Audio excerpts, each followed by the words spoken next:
Kavita, and I just finished a design thinking workshop with 31 people from different organizations, from the ministry, from private companies, startups, and so on. So what we did was we went through in 3 hours the entire process of design thinking, from empathy all the way up to testing.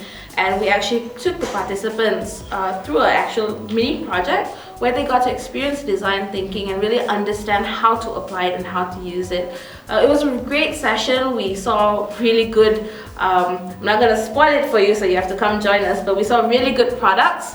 And you know, it was really great to see everyone kind of push themselves a little bit out of their comfort zones, apply design thinking, and now take it back into their organizations and hopefully make some really great changes just from a simple structured methodology on how to, you know, innovate processes, services, and products. So I hope you join us at our next design thinking workshop coming to a place near you.